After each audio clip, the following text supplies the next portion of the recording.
We have defensive line coach, Andrew Jackson. Questions for Coach AJ, Jackson? you've got some rebuilding to do up front, so just tell us how that process is going and what's involved. It's going well. It's exciting because you kind of have to see where you're at again. But I do have a guy that won a starting job last year, so I have a little bit of a guy to lean on with Sean. Eddie V has been a worker all the time, so it's good to now him to have a solidified role and be a leader. And then it's good to push Mike Lockhart and Hammond Russell to have a spot. And then Day Hawkins has been a nice bright spot of energy. How are you size-wise up there? I know. We're good. We're Yeah. good. I would like to be a little bit bigger, but I think we'll be fine. I think Mike and Ham look well. Sean's a real underassuming weight-wise. He's 290 plus pounds, so we'll be fine there. What do you see out of Hawkins? I mean, his first spring with you all. Energy. I think he's going to be he's shown he's going to be relentless and play through the whistle, and he's got a toughness about him and an attitude about him that I really like. Where's Sean at? Where has he developed and grown? Where's his biggest growth been? Sean's biggest growth is his consistency. He's not going to be a guy that says a whole lot, but I think that he's taken a major step from beating a guy out and earning a role to now being a guy that's going to be a guy that we can rely on to make plays every series. What are you expecting out of him? I expect Sean to take off, be an all-conference player. I expect him to close off one side of the field. I'm not necessarily going to put pressure on him to be one of the next Stills brothers coming up, but I think he should be a playmaker for us. Back to Hawkins, does he remind you of anybody that you've had? Is there a comparison? He's got a little bit of a Taj Austin in him. Attitude-wise, the way he approaches the game, the way he sees the game. You got a guy coming in from Penn State, right? He's not here yet, right? So Yes, that's sir. another guy that's going to add to your mix. I think Neil talked about possibly maybe adding more, so there could be more guys coming in to work with. Yes, sir. Yeah, he's a big guy too. He's a 300-pounder. So again, he's another guy in the force in the middle for us. Love to have him out here practicing now, but he's going to get his degree up there. Do you have an idea of when you guys do possibly add more people, what spots you need? Anybody or? I think we still need more help at the end position. Need some guys there, and then again, I think we can take a best available guy up front that can help us out. Do you like what you're seeing on some of those young guys? I do. It's encouraging. And then see him out there with some live bullets when we get some more scrimmage work Saturday would be good to get a real piece of them. But they're taking the coaching mindset and attitudes in the right place. Is there a specific technique your guys play the best, or is it? No. I still think we're better off being versatile like we are. I think us being a bag of tricks is what we are. Bag of tricks. A little bit of a magic show, There you go. What are you able to do with Dasani? I know he's hurt, but I think he's going to have Dante Stills type versatility where he can play 3 or 4 spots. Not only because of his size and ability, but he's got a real football mind as well. is he able to do anything, walk through, or is it all just classroom work with him? Classroom work right now. Yeah. Yep. It was not a real good year for the entire defense last year. Yep. But what lessons can that defense take out of last season? Maybe have a couple less tricks in the bag. Keep it simple, stupid type of stuff. For me, my main point up front. Still need to be multiple, but we got to scale back some things so we can play faster. If we think, we stink. What does that look like on the D-line? Playing simple. Just letting the guys play more free. It's not, obviously football's not a freelance game, but if you have too many rules, the game's not too fun. You mentioned Dante. What did you think of his pro day and what he did at the combine? I didn't think he was that fast. He could run, he could bend. I think he really put his best foot forward.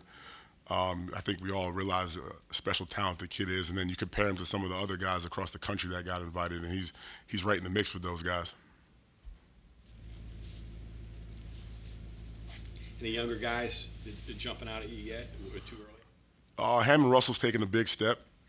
He's battled through some injuries last season and things like that, but he's taken a step in the right direction, and I think he'll be able to help us out in the middle of the defense.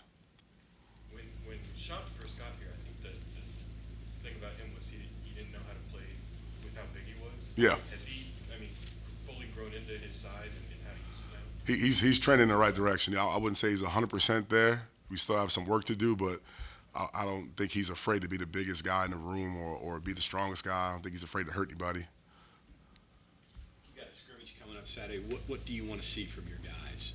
I want to see us be relentless. I'm not really concerned with mistakes or some growing pains, but I want to see guys flying around hitting people.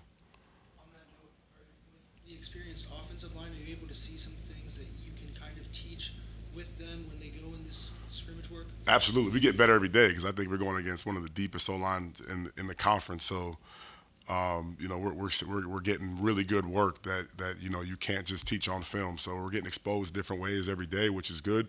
And there's been quite a bit of competition because the talk around the building is how deep that O-line and that running back room is, and we want to have our voice heard too. So it's good to start in practice right there. Torres Simmons, Hammond Russell, two guys you had to push the screen and kind of get more out of them. Yep, and they're taking the coaching well. I think they look around to their left and right, and they realize that it's their time. I mean, they've been here 3+ years, both of them, or going on 3 years, both of them, and I think they want to play now. Sure you guys want more tackles for loss and sacks next year. Yeah. Would you talk a little, would you talk a little bit about the interplay between the defensive line and the linebackers in creating that, and how you can improve that? I think with us being a little bit more simple and having some guys in the program for multiple years now, we could be on the same page and guys know how each other plays now. Lee Coba knows how guys play in front of him. Been in the defense 2 years. He's got a little more command of the room. We got some younger guys that are going to rely on the guys behind us a little bit more to help us with some things. We don't have those, might not have those splash plays from Dante, but we still really good, skilled, talented football players. Best attribute of this defense right now? The togetherness. I think these kids are more cohesive. Not that we didn't have it good last year. I think these kids, they're all similar in age. Most of them all been under this regime, and I think they're just a little bit tighter because of time spent. Another one of you guys hurt is Jalen. So what can you do with him, and what's he bring to you overall? Number one, I always talk about this. Jalen's a legacy, so that love of the WVU has been instilled in him. So that's like the biggest piece is like he has a love for this place that some of these guys like Sean Martin too is being a sort of a legacy, and with Dante they have a love of this place that's different and a passion that they can bring that I can't. I'm a hired gun, but those guys have lived it. And Jalen, he's a smart guy. He sees the game, and he also can be my kind of my temperature gauge in the room if I'm off base, or he can kind of get guys realigned that are maybe distracted with some things. But he's a good older guy to have. Is he getting closer to practicing, or is that still a ways Yeah, away? he's getting closer. He's working through some things, but he's getting closer.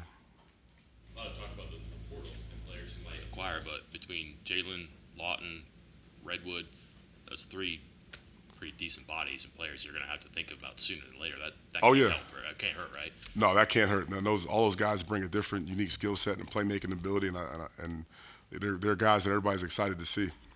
A couple of days ago, Jordan was in here and he was talking about how you look different up front and you might have to play a little bit different, but you can still accomplish the goals. Yeah. What's the different look and what's the different way to play to accomplish those goals? I think the different look is we lost some pieces, and I think that those guys, the opportunity for those guys to grow into some roles and take it over for their own identity-wise. I mean, we've lost a couple key pieces every year I've been here, and guys have stepped up, and now it's those guys' turn. It seems like, just generally speaking, you've got more guys on your defense that are familiar and played West Virginia defense. Yes. That was kind of an issue last year, wasn't trying to Yeah. get all these new guys in. It seems to be more of that this year. Yeah, and there's never enough time. But now, a couple years in, we're hearing the same thing, speaking the same language, guys understanding how guys play, guys understanding the guys' shortcomings, and those guys spending time and enjoying each other. It carries over on the field, and I think you can see it this spring so far. I mean, there were times last year where you had issues getting guys lined up right. Yeah. And Yep. when people were doing things, particularly the Kansas game, Correct. where they were doing some funky things that Correct. Yeah. Some of the leaders like the Mike linebacker Lee Coba is new in the defense, and we got some older guys, and really valuing him as a guy that knows the language, and being here year two and hearing him take command of it. I think guys, not that they didn't respect him early on, it's like now he's a part of the group for a full year. And he knows what he's talking about. Correct. Will Bo be a nose as well? Where is he? Or Yeah, he'll be a nose. Yep, he'll be a nose. How much different, better, evolved is Vesteranen now than when you first got here? Oh man, it's just from a language standpoint, and then just football jargon. He was able to understand the game.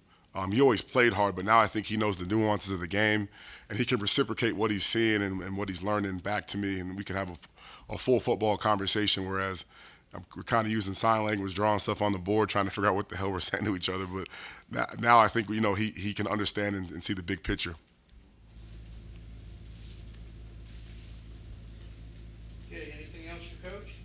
One more. Sure. Lockhart, I mean, not new. He played obviously before, but it seemed like once he got in and settled last year in his role, pretty productive in his. Yeah, and in all fairness, he got here in the summer, spent a lot of time in the portal, not in shape. I think now you'll see a kid that's in better shape, lifting weights and running.